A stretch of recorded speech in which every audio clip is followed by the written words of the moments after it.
아합이 죽은 후에 모압이 이스라엘을 배반하였더라.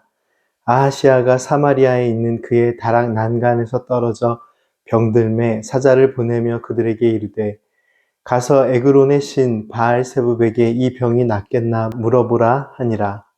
여호와의 사자가 디셉 사람 엘리야에게 이르되 너는 일어나 올라가서 사마리아 왕의 사자를 만나 그에게 이르기를 이스라엘에 하나님이 없어서 너희가 에그론의 신 바알세붑에게 물으러 가느냐.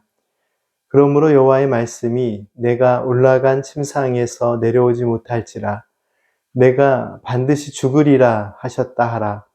엘리야가 이에 가니라. 사자들이 왕에게 돌아오니 왕이 그들에게 이르되 너희는 어찌하여 돌아왔느냐 하니 그들이 말하되 한 사람이 올라와서 우리를 만나 이르되 너희는 너희를 보낸 왕에게로 돌아가서 그에게 고하기를 여호와의 말씀이 이스라엘에 하나님이 없어서 내가 에그론의 신 바알세붑에게 물으라고 보내느냐. 그러므로 내가 올라간 침상에서 내려오지 못할지라 내가 반드시 죽으리라 하셨다 하라 하더이다. 왕이 그들에게 이르되 올라와서 너희를 만나 이 말을 너에게 한 그 사람은 어떤 사람이더냐. 그들이 그에게 대답하되 그는 털이 많은 사람인데 허리에 가죽띠를 띄었더이다 하니 왕이 이르되 그는 디셉 사람 엘리야로다. 날마다 은혜 하루 오늘부터는 열왕기하 말씀을 함께 나눕니다. 열왕기하 말씀은 아합이 죽은 후에 모압이 이스라엘을 배반했다라는 내용으로부터 시작됩니다.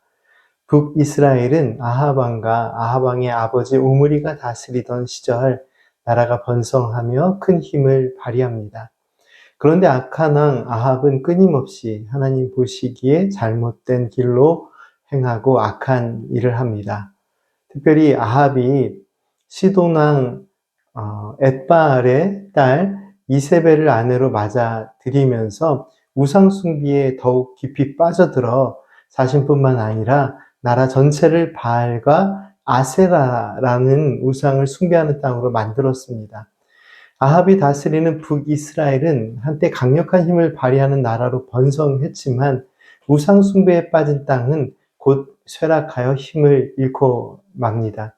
하나님께서는 북이스라엘의 우상 숭배에 대하여 3년 반이나 지속된 심각한 가뭄을 내리셨고 또한 아합 왕과 그 집안에 대한 멸망의 심판이 임할 것을 말씀하셨습니다. 오늘 본문 말씀 1절과 2절 말씀의 내용이 무엇인가요? 아합 왕이 죽고 아하시아가 왕위를 계승했는데 모압은 배신을 합니다. 그리고 또 아하시아는 다락 난간에서 떨어져 병들었다라는 이야기가 이어지고 있습니다.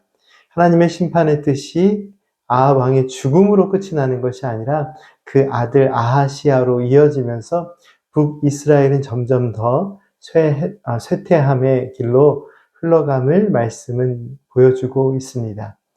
아하시아는 자신이 병에 들자 어떠한 선택을 하고 있습니까?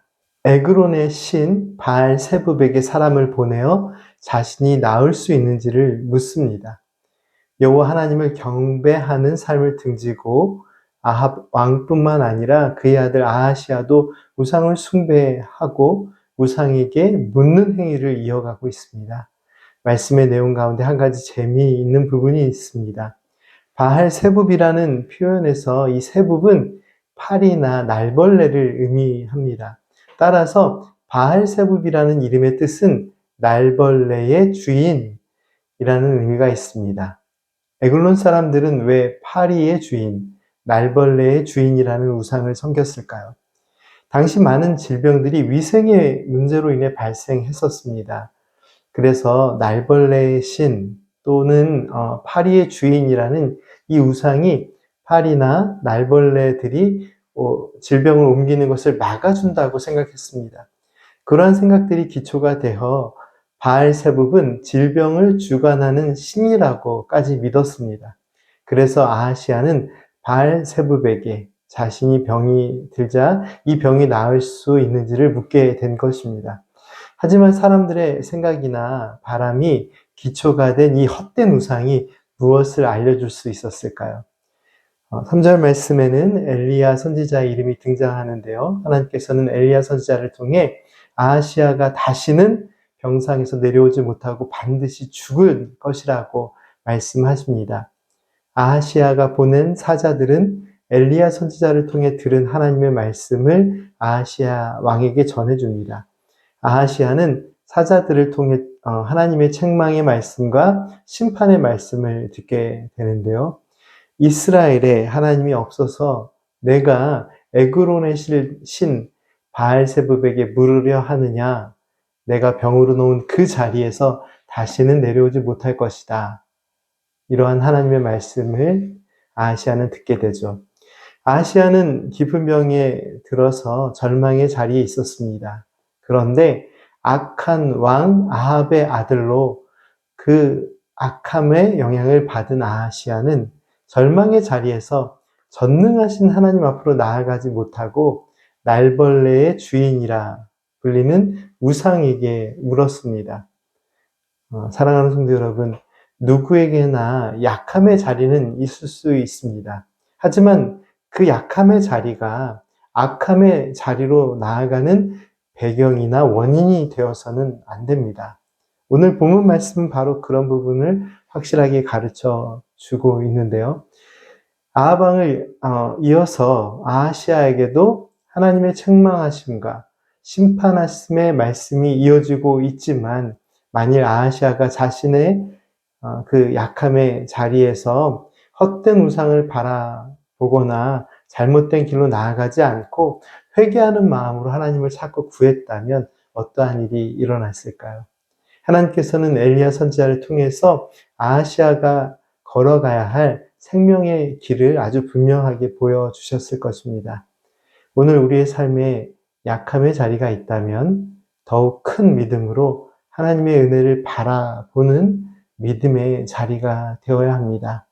약함의 자리가 우리의 약함이 우리의 연약함으로 인한 악함의 자리로 나아가지 않도록 헛된 우상이나 잘못된 것들을 바라보지 않도록 오직 하나님만을 신뢰함으로 큰 믿음으로 그리고 하나님께서 주신 큰 은혜 안에서 하나님의 사랑만을 간절히 바라보는 은혜의 날이 되기를 간절히 소망합니다. 함께 기도드리겠습니다. 구원의 하나님 감사합니다. 오늘 저희들의 삶에 자리한 약함의 자리에서도 오직 하나님의 크신 구원의 은혜를 바라보게 하옵소서. 악한 길로부터 건지시고 정결케 하시고 참 구원의 은혜를 누리게 하시는 하나님의 뜻대로 살게 하옵소서. 예수님의 이름으로 기도드립니다. 아멘.